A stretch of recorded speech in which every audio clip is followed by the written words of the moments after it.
우리가 살다 보면 반드시 멀리 해야 할 사람이 있습니다. 아마 여러분들도 이런 소리 많이 들어보셨을 겁니다. 그래, 내가 저 사람은 망할 줄 알았어. 우리가 잘 되고 싶다면 안 좋은 쪽으로 가는 사람과는 거리를 둬야 합니다. 인간관계를 어떻게 관리하고 운용하느냐에 따라 내가 점점 더 번영할 수 있을지 아니면 쇠퇴할지가 결정되기 때문이지요. 몰라서 당하게 되는 것은 어쩔 수 없지만 피할 수 있음에도 피하지 못한다면 그것은 나의 책임이 되기도 합니다. 이것은 운의 측면에서만 그런 것이 아닙니다. 옛 조상들도 금묵자흑이라는 말을 하였지요. 가까이 하다 보면 자신도 모르게 검어진다는 뜻으로 사람도 주위 환경에 따라 변할 수 있다는 말입니다.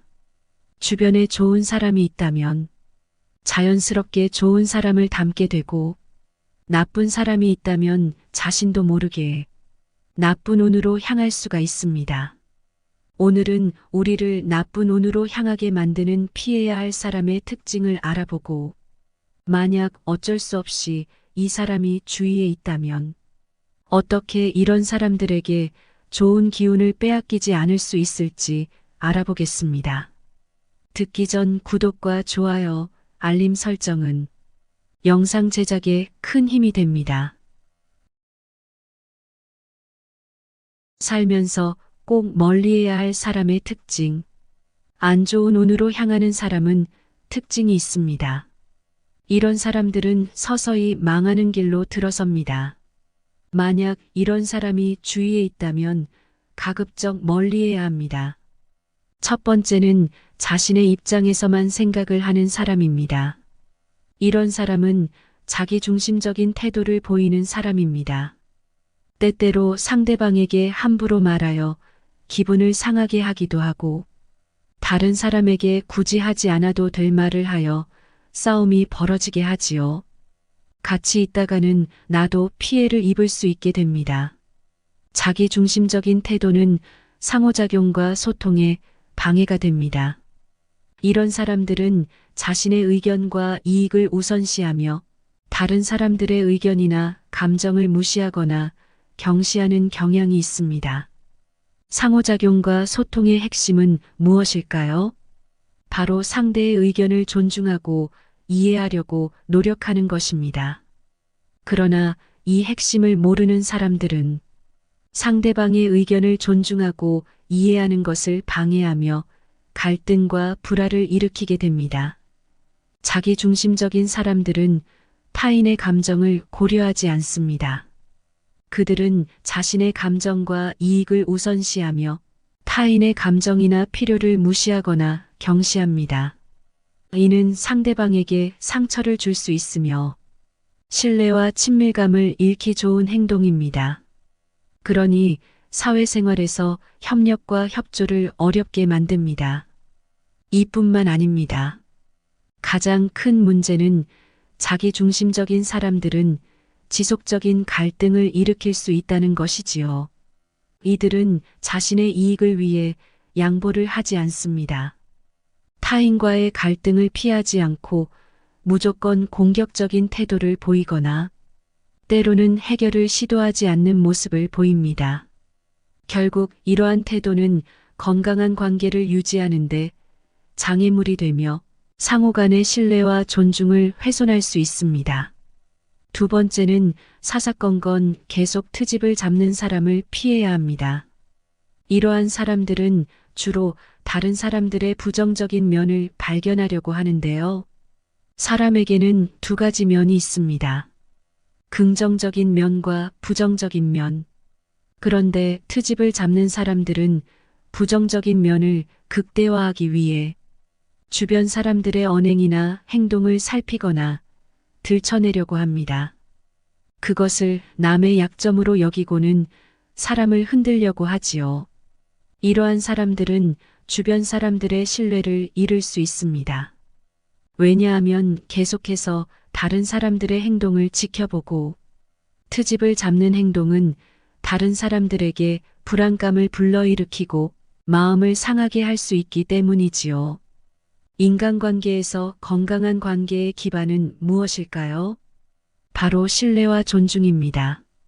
하지만 트집을 잡는 사람은 신뢰와 존중을 쌓아가기 어렵습니다. 무서운 점 중 하나는 이러한 사람들은 주변 사람들을 교묘하게 조종할 수 있다는 것인데요. 이러한 사람들은 주변의 부정적인 면을 발견하고 굉장히 과장하여 남들에게 퍼뜨립니다. 그래서 주변 사람들의 행동을 조종할 수 있습니다.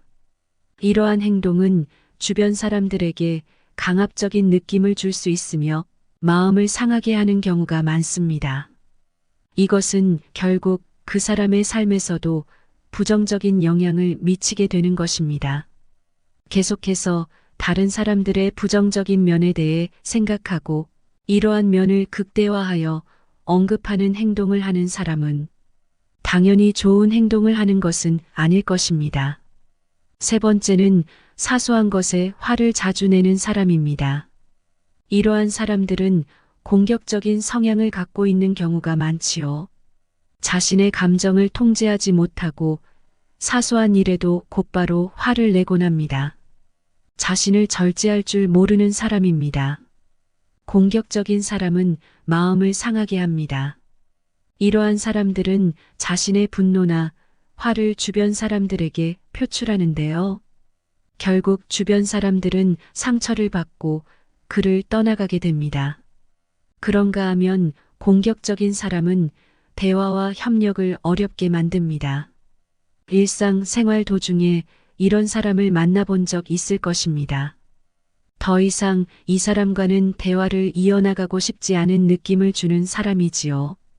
공격적인 사람은 자신의 의견을 강요하거나 상대방을 비난하거나 공격합니다. 이로 인해 대화가 갈등의 소지가 있거나 상호작용이 어렵게 되는 것입니다. 함께 만남을 가지거나 일을 할 때에도 피하고 싶게 만듭니다. 공격적인 사람들은 주변의 분위기를 악화시키곤 합니다. 자주 화를 내는 행동은 주변 사람들에게 불안감과 긴장을 불러일으키고 만나는 사람마다 힘들게 하고 스트레스를 주는 경우가 많습니다. 자신도 서서히 나쁜 길로 가는 경우가 많습니다. 자주 화를 내고 공격적인 태도를 가지는 사람들은 스트레스를 더 많이 받을 가능성이 높기 때문이지요. 남들에게 스트레스를 주는 것은 물론이고 자신도 스트레스를 많이 받습니다. 네 번째는 부정적인 사람입니다. 부정적인 에너지를 발산하는 사람과는 가급적 멀리하는 것이 좋습니다. 왜냐하면 감정과 에너지는 사람에게 영향을 받기 쉽고 한마디로 말하면 전염되기가 쉽기 때문이지요. 부정적인 사람은 에너지를 소진시킵니다.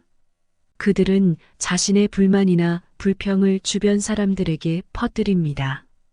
그들과 함께 시간을 보내면서 그들의 부정적인 에너지에 영향을 받게 되면 우리가 가지고 있던 긍정적인 에너지마저도 빼앗기고 감소하게 됩니다. 이런 사람들은 자신의 의견이나 태도를 강요하려고 하는 경우가 많습니다. 그래서 그들은 주변 사람들을 비난하거나 비판합니다. 이로 인해 우리는 자신의 생각이나 가치를 희생하게 되거나 차라리 말을 말지 않은 생각으로 자신의 의견을 표현하는 것을 주저하게 될 수 있지요. 새로운 일을 시도할 때도 자신감을 훼손시키기 좋은 사람입니다. 그게 되겠어? 너가 되면 남도 잘만 되겠다. 이런 식의 말을 하는 경우가 많습니다. 주변 사람들을 비난하거나 낮추는 말로 하여금 듣는 이의 기분을 상하게 하고 원치도 않은 말을 조언이랍시고 하지요. 이런 사람을 만나게 되면 교묘하게 비꼬아서 말문이 막히곤 합니다. 다섯 번째로 타인의 험담을 하고 말을 함부로 하는 사람과는 반드시 멀리 해야 합니다. 험담은 우리의 마음과 에너지를 소모시킵니다. 왜냐하면 험담에는 주로 다른 사람의 부정적인 면을 강조하거나 비판하는 내용이 포함되기 때문이지요. 이러한 이야기를 우리가 자주 듣게 되면 듣게 될수록 마음이 불편해지고 부정적인 감정이 교묘하게 자라날 수 있습니다. 험담은 사람들 간의 불신과 의심을 불러일으키는 씨앗입니다. 만약 타인의 험담을 그대로 믿고 전파하게 되면 우리는 다른 사람들과의 관계에서 쉽게 분열되고 갈등이 생기기 쉽습니다. 고대 현인들도 친구를 사귈 때에는 남의 험담을 하는 사람을 경계하고 조심하라고 말했습니다. 소크라테스는 작은 사람들은 사람들을 헐뜯고 평범한 사람들은 사람들을 이야기하고 위대한 사람들은 사상을 이야기한다고 말했습니다. 남의 험담을 하는 것은 그릇이 작은 소인배들의 특징이며 더 나은 사람들은 긍정적이고 성장할 아이디어와 사상을 이야기한다는 것을 의미합니다. 문제는 우리가 이런 사람과 멀리 하고 싶지만 인간관계에서 뜻대로 하기가 어렵다는 것이지요. 특히 매일 마주치는 사람들이 저렇게 안 좋은 길로 향하는 사람이라면 우리는 어떻게 대처해야 할까요? 하지만 크게 걱정할 필요 없습니다. 상대의 성향을 읽고 그에 맞게 짧은 문장으로 받아쳐주면 우리를 괴롭게 하는 무례한 사람에게서 1분 내로 벗어날 수 있습니다. 함부로 말하는 그 사람 입 다물게 할 순 없을까? 누구나 한 번쯤 함부로 말하는 사람으로부터 언어 공격, 즉 디스를 당해 몹시 당황했던 경험이 있을 것입니다. 무례한 말을 쏘아붙이며 공격하는 상대방에게 어떻게 대응하시나요? 상대로부터 언어 공격을 당하는 순간 뇌는 자동으로 인지 범위를 제한합니다. 상대방에게 시선을 고정한 뒤 실행 모드에 돌입하지요. 공격 준비. 이제 여러분은 상대방에게 보복하기 위해 알맞은 반격의 말을 찾습니다. 갑자기 초조함이 엄습합니다. 몰려있으니 무조건 상대방에게 반박하는 말을 해야 한다고 생각합니다. 그런데 적절한 답변이 떠오르지 않습니다. 마치 시험을 망친 것처럼 점점 상황이 불리하게 변해갑니다. 긴장하면 할수록 공격자는 자신의 승리를 예감합니다. 그러다 여러분이 불같이 화를 내면 상대방은 생각하지요. 정곡을 찔렸나 보네. 상대방은 승자의 미소를 짓습니다. 이로써 여러분의 답변 여부에 상관없이 상대방의 공격은 이미 위력을 발휘한 셈이 되고 불쾌감과 패배감은 나의 몫이 됩니다. 일상에서 벌어지는 언어 공격에 어떤 말로 대응해야 후회하지 않을까요? 먼저 상대방의 언어 공격을 무력화시키는 가장 효과적인 방법은 간단합니다. 한두 단어로 짧게 답하는 것입니다. 이 방법은 배우기도 쉽고 활용하기도 쉽지요.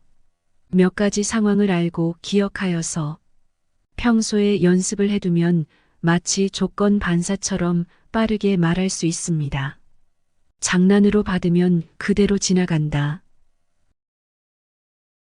상관없어, 관심 없어 태도로 응하면 상대방의 도발은 그저 허공을 가를 뿐입니다. 맞지 않는 공격은 실패한 공격입니다. 조롱이나 경멸이 담긴 언어 공격이 닿지 못하도록 전원 플러그를 뽑아버리세요. 모든 언어 공격을 공중에서 무력화시켜 곤두박질치게 만드는 대답이 있는데요. 핵심은 힘을 들이지 않는 것입니다. 도발에 응하지 않고 상대방에게 역공을 퍼붓지 않는 방식으로 대답해야 합니다. 난 아무렇지도 않다라는 태도를 보여줄 답변은 짧고 간결해야 합니다. 가장 적절한 대답은 그래서요? 입니다. 여기에 상황에 따라 어쩌라고요? 를 덧붙일 수 있지요. 상대방의 언어 공격 때문에 불쾌한 상황에 직면했다면 이 짧은 대답을 기억해 보세요. 그런데 이렇게 짧은 말로 대답할 때는 약간 밝고 명랑하게 말해야 합니다. 그래야 효과적이지요. 마치 무중력 공간을 걷는 것처럼 가벼운 말투로 속으로는 웃음을 삼키면서 그래서요? 라고 대답해 보세요. 이 전략을 사용하면 공격당하던 사람이 다시 우위에 올라서게 됩니다. 이것이 바로 이 전략의 가장 중요한 장점입니다. 대화 상대방 혹은 공격자가 대화에서 우위를 차지하고 이득을 보도록 두어서는 안 됩니다. 낮은 위치에 머무르지 말고 전략적인 대답과 함께 높은 위치로 올라가야 하지요. 그래서요, 어쩌라고요? 를 활용하면 내가 우세해질 수 있습니다. 이 짧은 대답은 어쩌면 너무 평범해 보일 수도 있습니다. 하지만 바로 그런 이유로 나는 이 대답을 가장 좋아하지요. 우리 모두가 아는 말이고 일상 대화에서 흔히 쓰이는 말이기 때문입니다. 웃으며 짧은 말로 반응하기. 우선 상대방이 나를 도발하는 상황을 상상해 보세요. 예를 들어 사무실 혹은 길에서 아는 사람을 만났는데 그 사람이 다음과 같은 말로 인사를 합니다. 오늘 옷이 조금 촌스럽네요. 그런데 그쪽한테는 잘 어울려요. 이제 당신은 짧은 말로 반응해야 합니다. 짧은 대답을 한 다음에는 아무 말도 하지 않습니다. 그저 간단하게 몇 글자만 내뱉으면 되지요. 먼저 평이하지만 많이 쓰이는 짧은 대답이 있습니다. 그래서요? 뭐라고요? 어머나 혹은 아이고. 아, 네. 그렇군요. 혹은 그렇구나. 만약 내 나이대가 조금 어리다면? 그럴 리가요. 에이, 거짓말. 그래. 응, 고마워. 와, 세상에. 진짜? 정말 말도 섞기 싫어서 이것보다 더 짧게 대답하고 싶다면? 네. 휴. 그래. 참나. 조금 더 길게 말하고 싶을 때라면? 제가 좋아서 입은 거예요. 그렇게 심한 말을. 괜찮아요. 그럴 리가 없을 텐데요. 이런 짧은 대답은 언제든 기억하기 쉽고 생각난 즉시 바로 내뱉을 수 있지요. 여태까지 꿀먹은 벙어리처럼 상대방의 공격에 일방적으로 당하고만 있었다면 언어로 반응을 보이는 것이 중요합니다. 대답할 때 상대에게 들은 말을 직접 언급하지 않는 편이 좋습니다. 여러분이 해야 할 일은 상황을 더 나쁘게 만들기보다 더 가볍게 만드는 것이니까요. 한두 단어나 짧은 문장으로 타인과의 관계를 깔끔하게 만들 수 있습니다. 여러분의 말은 상대방에게 상처를 주지 않기 때문이지요. 그리고 짧은 말로 모든 가능성의 문을 엽니다. 여러분이 장난스러운 대화든 진지한 대화든 모두 응할 수 있는 유연한 사람이라는 인상을 남기기 때문입니다. 만약 대화의 주제가 있다면 짧은 답변을 한 뒤 곧바로 이야기의 주제로 돌아갑니다. 주제가 없이 흘러가던 대화였다면 이제 여러분이 원하는 대로 상황을 이끕니다. 상황에 따라서는 짧은 대답을 하고 나서 상대방에게 좋은 하루를 보내라는 말을 건네며 작별을 고해도 좋습니다. 개소리엔? 상대방이 말도 안 되는 소리를 한다면 개소리엔 딴소리가 답입니다. 나에게 가해지는 불친절한 언어 공격을 그대로 감내하고 있을 필요는 없지요. 이때 상황 자체를 바꾸어야 합니다. 상황을 바꾼다는 것은 실질적으로 누군가가 도발하거나 상처 입히려는 말을 했을 때 그 대화에 관여하지 않아도 된다는 뜻입니다. 가만히 공격을 당한 뒤에 무조건 반격하는 말을 하지 않아도 좋아요. 얌전하고 예의 바른 모습을 벗어던지고 장난스럽고 제멋대로인 말로 공격자의 계획을 망치도록 해보세요. 그렇다고 해서 화를 내라는 말이 아닙니다. 그러면 어떻게 해야 할까요? 첫째, 조바심을 내지 말고 평온한 마음을 유지하는 데 집중하세요. 둘째, 공격자가 말한 내용을 비슷하게 되풀이하지 마세요. 대신 원하는 바를 말해야 합니다. 즉, 화제를 돌리는 것이지요. 예를 들어 상대가 그럴 거면 머리는 무겁게 왜 달고 다녀? 라고 말한다면 이 말을 그대로 상대방에게 되돌려주지 말고 상대방이 예상하지 못한 반응을 보이는 것이지요. 다음과 같이 대답할 수 있지요. 아, 그런데 갑자기 생각났어.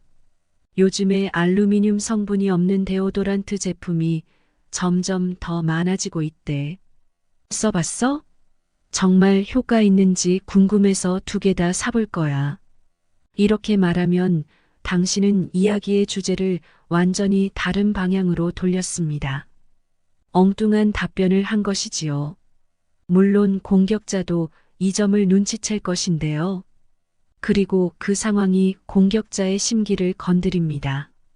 공격자로서는 자신이 상대방을 조롱하려고 던진 말이 그대로 허공을 가로지르는 꼴이 되었으니 짜증이 날만도 하지요. 모처럼의 노력이 헛수고가 된 셈이니 말입니다. 보통 사람이라면 곧바로 그 사실을 지적합니다. 너 지금 말 돌린 거야? 라는 식으로 말입니다. 그러면 당신은 명랑한 말투로 이렇게 대답하면 됩니다. 그래, 맞아. 그래서 말인데 사람들이 스프레이형 데오도란트를 계속 써야 할까? 이렇게 하면 여러분이 원하는 주제를 밀고 나갈 수 있습니다. 그런데도 굴하지 않고 상대방이 공격을 이어나간다면 어쩔 수 없습니다. 상대방은 계속해서 이어지는 데오도란트에 관한 설명을 들어야 하지요. 아니면 당신이 다시 주제를 전환해도 좋습니다. 화제를 전환하기란 생각보다 어렵지 않습니다. 세상에는 훨씬 더 건설적이고 중요한 주제가 많지요. 그런데 굳이 다른 사람이 상처 주기 위해 던진 주제를 이어가야 할까요? 누구도 상처 주지 않는 평범하고 흔한 주제로 이야기의 방향을 바꾸는 것이 좋습니다. 그 이유는 간단합니다. 평범한 주제는 머릿속에 떠오르기 쉽지요. 또한 주제가 해롭지 않을수록 더욱 자유롭게 주제에 관한 이야기를 펼칠 수 있습니다. 무례한 질문엔 애매모호하게 반응하라. 대화를 나누다 보면 불편한 언어 공격만 존재하는 것이 아닙니다. 무례한 사람이 하는 무례한 질문도 있지요. 누군가가 사생활을 지나치게 침해하는 질문을 한다면 어떻게 반응하실 건가요? 고객이 오는 날에는 당연히 미니스커트 입을 거지요? 이런 질문도 힘들이지 않고 받아 넘길 수 있습니다. 일단 그동안 받아보았던 불편하고 불쾌한 질문들을 한번 떠올려 볼게요. 무례한 질문이라면 대꾸할 필요 없습니다. 허공을 가로지르도록 그대로 두면 됩니다. 우선 직설적으로 그 질문에는 답하지 않겠어요. 노코멘트예요 라고 말하는 방법이 있지요. 혹은 연막작전을 펼칠 수도 있지요. 예를 들어 질문에 답은 하지 않는 대신 다른 말을 사용해 보는 것입니다. 글쎄요, 한번 볼까요? 이런 대답은 추상적이고 애매모호하며 실체가 없어 상대방이 더 파고들기 쉽지 않습니다. 예를 들어 오늘 얼굴이 정말 왜 그래요? 칙칙하니 누군가 비웃겠네요. 이렇게 겉모습에 대해 공격하는 듯한 질문을 상대가 한다면 글쎄요. 한번 생각해보고 알려드릴게요. 답은 알고 계시지 않나요? 이런 애매모호한 대답을 한 후 침묵을 지켜보세요. 부가 설명도 정당화도 필요 없습니다. 상대방에게 여러분의 답에 대해 스스로 생각할 시간을 부여하세요. 만약 상대방이 대체 무슨 뜻이냐고 묻는다면 이렇게 받아쳐 보세요. 알아서 생각하세요. 선 넘는 조언은 거절해도 된다. 가끔 보면 선을 넘는 말을 조언이랍시고 하는 사람이 있습니다. 괜한 아는 척을 하는 사람 역시 피하는 것이 좋겠지요. 그럼 이런 사람에게는 침묵이 답일까요? 사실 음식을 어떻게 먹을지, 무엇을 먹을지, 어떤 속도로 먹을지 하는 모든 일은 여러분이 신경 써야 하는 여러분의 영역입니다. 이 영역이 타인에게 피해를 끼치지 않는다면 자신이 모든 것을 결정할 수 있는데요. 이런 가치관의 영역에 무례한 사람이 조언한다면 상당히 짜증이 날 수 있습니다. 이럴 경우 침묵을 하면 상대방은 자신의 말을 조언으로 잘 받아들이고 있구나 생각할 수도 있지요. 상대방이 여러분의 침묵을 잘못 이해한 것이지요. 그런데 상대는 아무 의식 없이 여러분에게 그런 말을 했을 가능성이 큽니다. 그러므로 이런 상황에서는 명확하고 단호한 의사소통이 필요하지요. 이건 제 가치관이기도 하지요. 제가 옳다고 생각하는 방식대로 해볼게요. 이런 식으로 말이지요. 그러면 상대방에게 자신이 먹는 방식은 자신이 신경 쓸 일이며 도움이나 조언은 필요 없으니 상관하지 않아도 된다고 말할 수 있지요. 이렇게 상대방의 간섭을 막으려면 짧은 전략을 익히면 됩니다. 바로 재빨리 경계를 설정하는 방법이지요. 이것이 가능하면 여러분은 말을 길게 하지 않고도 간섭을 막을 수 있습니다. 가장 중요한 것은 토론을 시작하지 않기이지요. 변명하거나 자신을 정당화하지 말고 짧은 말로 대답해 보세요. 그것이 전부입니다. 예를 들어 누군가가 여러분에게 옷이 그게 뭐야? 녹색 줄무늬 바지에 핑크색 스웨터를 입다니 이런 사람이 어딨어? 이에 대한 여러분의 대답은 짧고 분명하면서도 상대방을 상처 입히지 않는 말이면 됩니다. 괜찮아. 어차피 내가 입는 거니까. 네 생각은 그렇구나? 난 괜찮은 듯? 내 마음에 들어. 내가 결정한 거야. 난 이대로가 좋아. 비꼬는 말은 호의를 가장한 언어 공격이다. 이번에는 비꼬는 말을 하는 사람에게 어떻게 대처해야 할지 알아볼게요. 사실 이것은 잠재의식에서 우러나는 위장된 공격인데요. 이 언어 공격에 욕설은 섞여 있지 않지만 듣는 사람 처지에서는 어쨌든 상처를 받습니다. 비꼬는 말은 친절함이나 칭찬이라는 가면 아래 폄하를 숨기고 있지요. 예를 들어 여러분은 시어머니가 집에 놀러 온다고 하여 깨끗하게 청소하고 고급스러운 옷도 입었습니다. 이때 시어머니가 들어와서 아가야, 이렇게 하면 어떻겠니? 내가 청소 좀 하고 있을 테니 너는 그동안 예쁜 옷으로 갈아입고 오렴. 이러면 기분이 나쁠 수 있습니다. 시어머니의 말에는 부정적이거나 모욕을 주는 상스러운 단어가 전혀 들어있지 않지요. 그러나 배려와 친절로 포장한 비꼼의 의미가 숨어 있습니다. 직접적인 모욕보다 간접적인 언어 공격을 담은 말이 더 불쾌할 때가 있지요. 이때 반박 답변을 하기도 어렵습니다. 말 자체에는 잘못된 점이 없기 때문이지요. 상대가 욕을 사용한 것도 아니지요.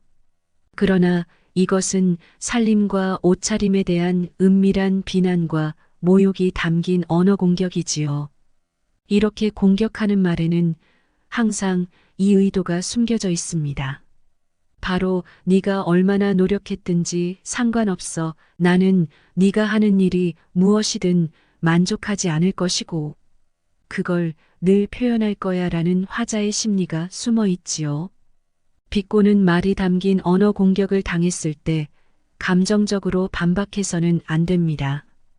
여러분이 보여야 할 태도는 다음과 같습니다. 나는 당신에게 인정이나 칭찬받을 필요가 없어요. 나 자신의 가치는 내가 정해요. 상대방의 은밀한 언어 공격을 겉으로 드러내기. 상대방의 은밀한 언어 공격을 눈치챘다면 바로 대답하지 말고 그 사람이 실제로 말하고 싶은 바가 무엇인지 물어보세요. 눈에 잘 띄지 않는 은밀한 비꼬기 공격이 있습니다. 예를 들어와 정말 좋아 보이네. 이제야 너답다. 네가 다이어트에 관심이 전혀 없다는 건 딱 봐도 알겠어. 이제 여러분은 상대방의 숨겨진 공격을 공개적으로 만들기 위해 이렇게 묻습니다. 그런 말을 하는 이유가 뭐야? 나한테 무슨 말이 하고 싶은 거야? 재밌네. 근데 뭘 말하고 싶은 건지 이해가 안 돼. 내가 잘못 들은 것 같은데 그게 욕이야, 칭찬이야? 그리고 상대방이 하는 말에 귀를 기울여 보세요. 만약 상대방이 계속해서 비꼬는 말이나 소위 신경을 살살 긁는 말을 한다면 질문을 이어가는 것이지요. 마치 스무고개처럼. 이렇게 하면 여러분은 상대방에게 간접적인 공격이 더는 통하지 않는다는 사실을 보여줄 수가 있습니다. 질문은 상대의 공격이 효력을 잃도록 만듭니다. 방어하지 말고 동의하는 척하기. 만약 최악의 상황이 발생하면 어떻게 하실 건가요? 여러분의 질문을 들은 상대방이 정확하고 직접적인 말로 공격을 시도한다면? 만약 상대가 매우 분명하고 단호하게 당신은 결점이 많고 남들에게 불쾌감을 주고 칠칠치 못하고 게으르고 무능하다는 등의 말을 한다면 여러분은 어떻게 대답하실 건가요? 우선 답하기 전 잠시 침묵하세요. 그 누구도 빨리 대답하라고 여러분을 재촉하지 않습니다. 침묵하는 동안 가슴에 손을 얹고 먼저 생각해 봅니다. 상대가 나를 공격할 만한 근거가 있는가? 상대는 왜 그렇게 나를 비난하는 것인가? 막말 대응 방법 중 하나는 방어하지 말고 동의하는 척 하는 것입니다. 상대방의 지적이나 비난에 방어 태세를 무작정 취하지 말고 기대에 어긋나는 반응을 보여보세요. 우선 내 단점을 마치 우승 트로피처럼 자랑스러운 것으로 만듭니다. 그리고 낙관적인 주장을 펼쳐 상대방이 의견 방향을 전환하도록 만듭니다. 1단계 단점에 수긍합니다. 2단계 그렇게 되기까지 오랜 시간 노력했다는 점을 강조합니다. 3단계 똑같은 행동을 상대방에게 권유합니다. 예를 들어 상대가 네 문제가 뭔지 알아? 넌 야심이란 게 없어. 너무 게을러. 그러면 여러분은 이렇게 대답하면 됩니다. 네가 그걸 알아챘다니 기쁘다. 야심을 버릴 때까지 엄청 오랜 시간이 걸렸거든. 너도 할 수 있을 거야. 또 상대가 어떻게 하면 너처럼 그렇게 칠칠치 못할 수 있는지 도무지 이해가 안 되라고 말한다면 내가 칠칠치 못하다는 걸 너 드디어 눈치챘구나? 그렇게 되려고 노력 많이 했거든. 내가 어떻게 한 건지 알려줄까? 이런 식으로 답하면 되는 거지요. 때로는 뻔뻔할 필요가 있다. 어떤 사람들은 앞에서 설명한 전략이 조금 뻔뻔스럽다고 생각할 수 있습니다. 맞는 말입니다. 하지만 때로는 뻔뻔할 필요가 있습니다. 특히 대화 상대방이 여러분의 단점을 지적하고 헐뜯기 시작할 때라면 말입니다. 그리고 이 전략을 과소평가하지 않는 것이 좋습니다. 그저 재미있는 전략처럼 보이지만 사실 매우 중요한 교훈을 품고 있습니다. 바로 정반대되는 생활 방식에도 수긍할 수 있다는 가르침이지요.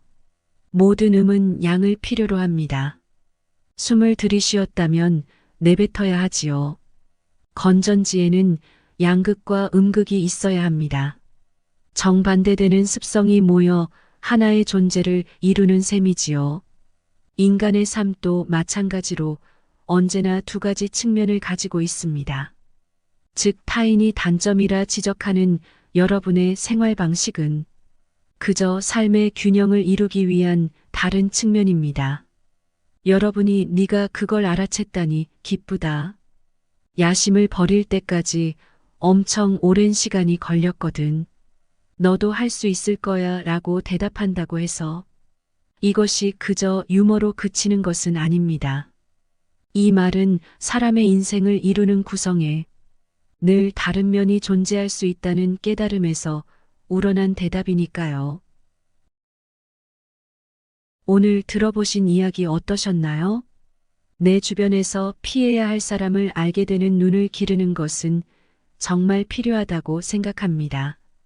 그런데 이런 사람들을 우연히 만나게 되었을 때 모든 관계를 무작정 부딪히지 않고 피할 수만은 없습니다. 저도 그동안 이 점에 대해서 많은 고민이 있었지요. 하지만 오늘 책 속 지혜를 통하여 그런 사람을 만난다면 어떻게 빠르게 대화를 끝낼 수 있을지, 피곤해지지 않고 나쁜 방향으로 가지 않을 수 있을지 구체적인 말을 알게 되어 좋았습니다. 항상 여러분의 앞날에도 행복과 풍요가 뒤따르길 바랍니다. 지금까지 인생길잡이였습니다. 구독과 좋아요, 알림 설정은 큰 힘이 됩니다. 오늘도 행복한 하루 되세요. 감사합니다.